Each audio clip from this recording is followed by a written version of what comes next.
শুভ দুপুর প্রিয় দর্শক, আপনাদের সকলকে সাদর আমন্ত্রণ জানাচ্ছি চ্যানেল আয়ের পর্দায় আপনাদের প্রিয় আয়োজন ফ্রেশ প্রিমিয়ামটি তারকা কথনের আজকের পর্বে। দর্শক, একই সাথে আপনাদের সকলকে ঈদ মুবারক।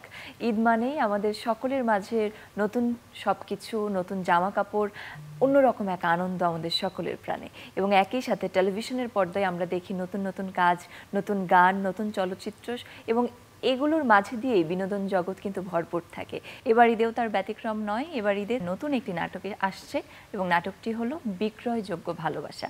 আমরা এই মুহূর্তে তারকা কথনের সেটে কথা বলবো বিক্রয়যোগ্য ভালোবাসাতে যারা অভিনয় করেছেন তাদের সাথে। চলুন দর্শক, শুরুতেই পরিচিত হয়ে নেই তাদের সাথে।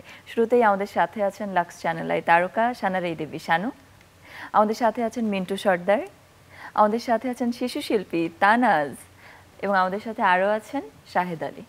শুরুতেই ঈদ মুবারক সবাইকে।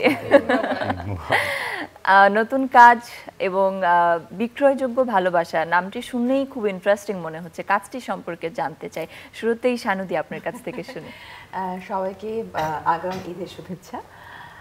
আমি নিজেও যেহেতু আজকে এখানে সেটে বসে আছি এবং চাঁদ রাতে উপলক্ষে রেজানুর রহমানের যে বিশেষ আয়োজন প্রতি বছরের, সেই আয়োজনের অংশীদার হতে পারে আমার অন্যরকম একটা ভালো লাগা কাজ করছে। এই কারণে, কারণ আমি রেজা ভাইয়ের কাজ আমি আসলে প্রায় 19 বছর পর করেছি এবারের কাজটি, বিক্রয়যোগ্য ভালোবাসার কাজটি।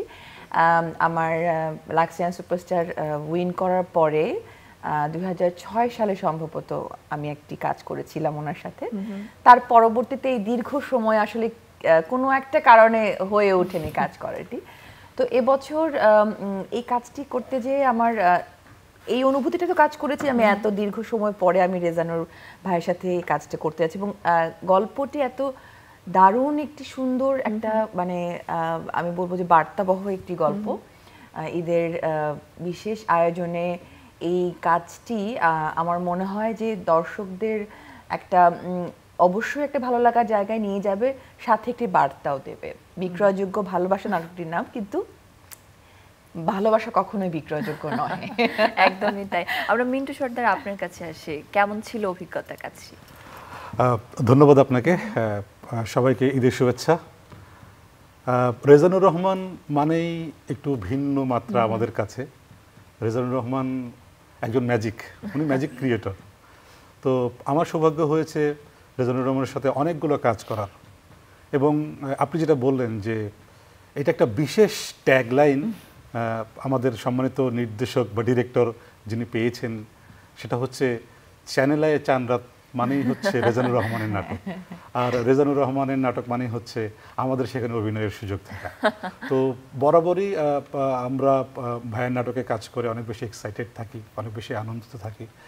এবারও ঠিক একই রকম অবস্থা, অনুভূতি খুবই ভালো এবং বিশেষ কারণে ভালো, কারণ এবারে যে গল্পটা আসলে আমরা যেটা দেখি আমাদের ঈদের যে অন্য অন্য অনুষ্ঠানমালায় যে ধরনের আমরা কাজগুলো দেখি, সেটা একটু ঈদকে কেন্দ্র করে, একটু ফেস্টিভ্যালকে কেন্দ্র করেই হয়। কিন্তু রেজানুর রহমান এবার যেটা করেছেন, উনি সেখান থেকে বেরিয়ে এসে, বরাবরই ওনার নাটকে কোনো না কোনো একটা মেসেজ থাকে, এবারও একটা মেসেজ রয়েছে এবং যেটা একটা খুবই নিখাদ একটা পারিবারিক গল্পের, একটা মেয়ের বাবা মায়ের প্রতি যে ভালোবাসা পাওয়ার গল্পের সেই গল্প। তো সেই কারণে যে আমরা ঈদে সবাই আনন্দ করব, উৎসব করব, তার মধ্য থেকেও যেন নিজের পরিবারকে আমরা ভুলে না যাই, পরিবারের প্রতি যে ভালোবাসা থাকে আমাদের, পরিবারের প্রতি যে চাওয়াটা থাকে, সেই জায়গাটা এই নাটকের মাধ্যমে ফুটে উঠেছে। এবং সেই নাটকে আমি একজন অভিনেতা হিসাবে নিজেকে অবশ্যই গর্বিত মনে করি এবং আমার অনেক বেশি ভালো লাগা কাজ করছে। আমি এই নাটকে যে চরিত্রে অভিনয় করেছি সেই চরিত্রের নাম হচ্ছে মোর্শেদ। বেসিক্যালি হচ্ছে নাটকের প্রধান দুই চরিত্র আমার পাশেই বসা আছে, সো তাদের বিচ্ছেদ হয়ে যায় এই নাটকের, এবং সেখানে বাবা অন্য আরেকজনের সাথে সম্পর্কে জড়ান, মা আরেকজনের সাথে সম্পর্কে জড়ান। তো মা যার সাথে সম্পর্ক থাকে সেটা আমি, এবং তারও ওই মায়ের প্রতি বা তার প্রেমিকার প্রতি এবং প্রেমিকের মেয়ের প্রতি এক ধরনের ভালোবাসা, অনুরাগ কাজ করে এবং সেও মনে প্রাণে চায় যে আসলে এই সম্পর্কে নতুন করে জড়াতে। কিন্তু আসলে সত্যিকারের ভালোবাসা তো কখনো বিক্রয় হয় না, এবং দিন শেষে সেটা আমিও বুঝতে পারি, মোর্শেদ বুঝতে পারে যে আসলে এই ভালোবাসা কেনার মতো নয়। সো সেখান থেকে আমি স্কিপ করি। তো ওভারঅল কাজের অভিজ্ঞতা বরাবরের মতো খুবই ভালো, খুবই চমৎকার লেগেছে কাজ করতে। আশা করি দর্শকদের অনেক বেশি ভালো লাগবে। এবং আমরা বুঝতেই পারছি আপনাদের কাছ থেকে শুনে একটি চমৎকার বার্তাবহ একটি নাটক হতে হ্যাঁ, যাচ্ছে। সেটাই। আমরা আমাদের তানাজের কাছ থেকে একটু শুনি, তানাজের কেমন লেগেছে? ভালো লেগেছে। আর রেজা চাচ্চুর সাথে মানে প্রথম থেকেই আছি রেজা চাচ্চুর সাথে, তো এইবারের এক্সপিরিয়েন্সটা একটু ভিন্ন। এটাতে আমার যে ক্যারেক্টার, এটাতে আমি যেটা থ্রুতে যাই, এরকম আমি অনেকেরই দেখেছি যেটা বললো পরিবারের মধ্যে আমি একটা মেয়ে, আমার ক্যারেক্টার নাম প্রেরণা, সে তার বাবা মায়ের যে জিনিস বুঝে, হ্যাঁ দ্বন্দ্ব ওগুলা দেখে, সে বুঝে কিন্তু তার কোনো অ্যাবিলিটি থাকে না কিছু করার। সো কাজ করে খুব ভালো লেগেছে। শাহিদ ভাই আপনি কি বলবেন, সব মিলিয়ে কাজটি কেমন ছিল এবং কেমন লেগেছে আপনার? একটু অন্য ধরনের, মানে একটা অন্য অনুভব নিয়ে কাজ করেছে রেজানুর রহমান এই প্রজেক্টটা। আমি মনে করি যে আমরা বেশিরভাগ ক্ষেত্রে এই ধরনের বিষয়গুলোকে নিয়ে চিন্তা করি না, এইগুলো নিয়ে আমরা হয়তো ইগনোর করে যাই। আমি নিজে পার্সোনালি এই নাটকটা করতে যে এই মেন্টাল স্টেটের কোনো মানুষকে নিয়ে যে চরিত্রটা তানাজ করেছে, আমি প্রথমবারের মতো ভাবি যে আসলে তো এরকম একটা বিষয় ঘটে, যে কোনো সম্পর্কের ইতি হলে বা সম্পর্কের যখন বিচ্ছেদ ঘটে, হয়তো আমরা দুজন মানুষেরটাই দেখতে পাই বা দুজন মানুষকে নিয়ে চিন্তা করি বা তাদের অনুভবটাকে প্রাধান্য দিই, কিন্তু আরেকজন বা অন্য কেউ যে এটার জন্য কিভাবে নিজের মধ্যে নিজে নিঃশেষ হয়ে যেতে পারে বা সাফার করতে পারে, এই জায়গাটার ভাবনাটা আমরা বেশিরভাগ মানুষই হয়তো ভাবি না। এই অনুভূতিটা আমি এই গল্পের মধ্যে পেয়েছি। এবং ওই যে আমরা যে বুঝি যে ঈদ মানেই মানে বিনোদন মানেই হচ্ছে খুব হাসি ঠাট্টা এইখানে আমার একটু জানার জায়গা আছে, এই যে আপনি বললেন যে ঈদ মানেই হাসি ঠাট্টা আনন্দ, ঈদ মানে কি হাসির নাটক? হ্যাঁ, সেটাই আমি বলছি, সেটাই আমি বলতে চাচ্ছিলাম যে সেই প্রচলিত ধারণার বাইরে আমরা আসলে একটা ডিফারেন্ট কাজের অংশ হতে পেরেছি বলেই আমি মনে করি যে তথাকথিত ট্রেন্ডি কোনো কিছু না। বাট এই নাটকটা আমার ধারণা আমাদের যেরকম ভাবছে নাটকটা করার পরে, দর্শকও দেখার পরে তাদের মনোজগতে এক ধরনের প্রভাব পড়বে বলে আমার বিশ্বাস।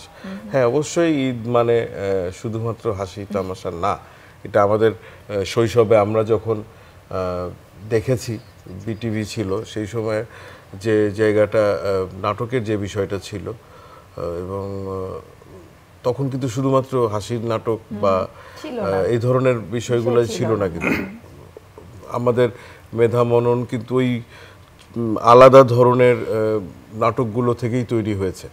সো আমার ধারণা যে এখন রেজানুর ভাই সেই দায়িত্বটা পালন করছে একদম। এবং নাটকটি নিয়ে সবার কাছ থেকেই আমরা শুনলাম। প্রিয় দর্শক, চলুন নাটকটির ট্রেলারটি আমরা দেখে আসি। পন্স নিবেদিত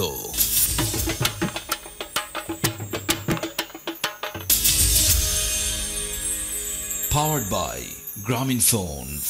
ট্রাফিক আইন মেনে চলা, হ্যাঁ এটা কিন্তু অনেক বড় একটা সমস্যা। নাজমা, ওই ডাইনি আমার সংসার ধ্বংস করে দিয়েছে। আচ্ছা ঠিক আছে, আমি তাহলে আসছি।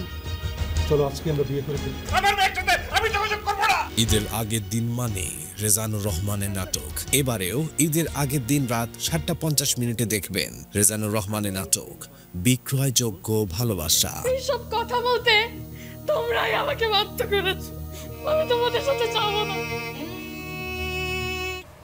বাহ, অসাধারণ একটি নাটক আমরা দেখে আসলাম ট্রেলারটি। এই ট্রেলারটি দেখে আসলে বুঝতে পারছি যে নাটকটির মধ্যে আসলে যেই বার্তাটা আছে এটা প্রত্যেকটি পরিবার নিজেদের সাথে কানেক্ট করতে পারবে। এবং নাটকটি করার সময় যখন সবাই মিলে একসাথে যে কোনো কাজ হয়, সেখানে কিন্তু মানে স্ক্রিনে আমরা একরকম দেখি, স্ক্রিনের বাইরেও কিন্তু অনেক ধরনের অভিজ্ঞতা হয়, অনেক ধরনের এক্সপিরিয়েন্স হয়, মজার মজার ঘটনা ঘটে। একটু শানুদি আপনার কাছ থেকে শুনি। না, মজার মজার অভিজ্ঞতা তো অবশ্যই হয়। আমরা যেহেতু রোজার মধ্যেই শুটিংটা করেছি, তো আমরা সবাই সেটে একসাথে ইফতার করেছি। এই যে সেটের সবার মধ্যে যে একটা বন্ধন তৈরি হয়, সেই অনুভূতিটাও একটা বিশেষ একটা স্মৃতির অনুভূতি। তবে আমি যে প্রোমোটা দেখতে দেখতে ভাবছিলাম যে আমরা তো একসাথে কাজ করেছি। তানাজ আমার মেয়ের চরিত্রে অভিনয় করেছে প্রেরণা, আমি তার মার ভূমিকায় অভিনয় করেছি। তো প্রথম যখন আমি স্ক্রিপ্টটি হাতে পেয়েছি, আমি পড়েছি, আমার কাছে যখন মনে হয় মানে অদ্ভুত একটা অনুভূতি দিচ্ছিল যে এই চরিত্রটি অভিনয় করতে, যে আমি নিজেও যেহেতু একজন মা এবং আমার সন্তান আছে, এবং সেই সন্তানের ভূমিকায় তানাজ অসাধারণ অভিনয় করেছে। আমি বলবো যে আসলে তার যে মুখ্য ভূমিকাটা, অনুভূতির একটা দুটো মানুষের দ্বন্দ্বের মাঝখানে পড়ে সন্তান যে আসলে সাফার করে, কষ্ট পায়, সেই অনুভূতিটা আসলে আমরা বিভিন্ন কারণে, যুগের কারণে হোক বা বিভিন্ন কারণে হোক, আমরা যে ডিস্ট্র্যাক্ট হচ্ছি, সেই জায়গাটা যে আমরা সন্তানের কষ্টটা দেখতে পাচ্ছি না, সেই কষ্টটা ফুটিয়ে তোলার ক্ষেত্রে অভিনয় শিল্পী হিসেবে তানাজ দারুণ করেছে। এবং সেই জায়গা থেকে হয়তো আমাদের পার্টিসিপেশনের জায়গাটাও আরো অনেক বেশি, আমি অনেক মানে রিয়েলিস্টিক ভাবে ফিল করেছি। তো আমার কাছে, আমি নিজে যখন এই নাটকটির অংশ হিসেবে কাজ করেছি, যে অনুভূতিটা, আমি ভালো লাগার একটা অনুভূতি নিয়ে ফিরেছি। আমার মনে হয় এই বার্তাটা যখন দর্শকদের কাছে পৌঁছাবে, দর্শকরাও এটাকে আমার মনে হয় যে একটা পজিটিভ, একটা ইতিবাচক একটা ভাবনা হিসেবে গ্রহণ করবে, এবং এটা ভাবা দরকার সবার কাছে। আর ঈদ মানেই আসলে সুন্দর কিছু ধারণ করার বিষয়, শুধু হাসি ঠাট্টা আনন্দটা না, একটা যে সুন্দর একটা মেসেজ, একটা বার্তা, যে আমরা যে সমাজের মধ্যে, আমাদের পরিবারের মধ্যে যে বন্ধনের একটা ঘাটতি আসলে তৈরি হচ্ছে, ঘাটতির কারণেই এই সম্পর্কগুলো যে ভেঙে যাচ্ছে, কেন ভেঙে যাচ্ছে সেটা আসলে খতিয়ে দেখার বা ভাবনার জায়গাটা এখন আমাদের প্রত্যেকের ভাবা উচিত আমার মনে হয়। তাই। তানাজ কি বলবে? না, আসলে যখন প্রথমবার স্ক্রিপ্ট পড়েছিলাম, তখনই মানে পড়ার সাথে সাথেই আমি মানে ফিল করছিলাম, আশেপাশে অনেক দেখেছি, আর এই জিনিসটা একটা টিনেজ মেয়ে বা ওইটারও ছোট, সে এটার থ্রুতে যেভাবে যায়, মানে তার চিন্তা ভাবনা, সে বাসায় প্রতিদিন কিছু না কিছু ঝগড়া দেখে, বা মানে ভালো লাগে না, অন্য একটা মানে একটা কষ্ট থাকে তার মধ্যে। এবং এই কষ্টটা যখন আমরা তোমার অভিনয়ের মাধ্যমে স্ক্রিনে দেখছি, তখন কিন্তু আমাদের অনেক বেশি ভালো লাগছে, এবং আমরা সকলেই প্রত্যাশা করি যে এই নাটকটি দর্শকরা পছন্দ করবে, সকলেই যেহেতু এটার সাথে কানেক্ট করতে পারবে। সব শেষে ছোট্ট করে আসলে কি বলবেন শাহিদ ভাই নাটকটি নিয়ে? দর্শকরা পছন্দ করবেন। হ্যাঁ, দর্শক, আমি বলবো না যে শুধুমাত্র এই সময়ের দর্শকরা পছন্দ করবেন। আমার বিশ্বাস এই প্রোডাকশনটা যেভাবে করে নির্মাণ করা হয়েছে, সেটা সময়োত্তীর্ণ দর্শক, কালোত্তীর্ণ দর্শক, প্রজন্ম থেকে প্রজন্মতর, এই যেই ভাবনা নিয়ে এই গল্পটা বলার চেষ্টা করেছেন রেজানুর রহমান, আমার কাছে মনে হচ্ছে এটা যদি ঠিকমতো প্রিজার্ভ করা হয়, এটা যুগ যুগ ধরে এই প্রশ্নটা দর্শক মানুষে এক ধরনের প্রভাব ফেলবে বলে আমার বিশ্বাস। কারণ একটা ভালো কাজ যেটা হয়, যে আমরা শুধুমাত্র সেই সময়ের চাহিদা কিন্তু মেটায় না, শুধু আমরা ধরেন এখনো পথের পাঁচালী দেখি, বা আমরা এখনো গোপীগাইন বাঘাবাইন দেখি, বা আরো মাস্টারপিস। এই গল্পটি আসলে সব বয়সের সকল মানুষ একসাথে দেখতে পারবেন এবং আনন্দ পাবেন, এবং আশা করি সকলে কানেক্ট করতে পারবেন। আমরা অনেক ভারী ভারী কথা বললাম, কালকে ঈদ, আবারও সবাইকে ঈদের অনেক অনেক শুভেচ্ছা, ঈদ মুবারক। আশা করছি আপনারাও আজকেই সন্ধ্যা 7:30টায় টেলিভিশন সেটের সামনে বসে নাটকটি দেখবেন, এবং পরিবারের সাথে পরিবারের সকলে নিশ্চয়ই প্রশংসা করবেন আপনাদের। আবারও সকলকে ঈদ মুবারক। প্রিয় দর্শক, আপনাদেরকেও নাটকটি দেখার আমন্ত্রণ জানাচ্ছি। আজ চ্যানেল আইয়ের পর্দায় ঈদ আয়োজনের সাথে সন্ধ্যা 7:30টায় আপনারা নাটকটি দেখতে পারবেন, এবং আপনাদের জন্যই চ্যানেল আইয়ের পর্দায় কিন্তু ঈদ উপলক্ষে নানান ধরনের আয়োজন আছে। এই সকল আয়োজনে আপনাদের আমন্ত্রণ জানিয়ে আজকের আয়োজন থেকে বিদায় নিচ্ছি।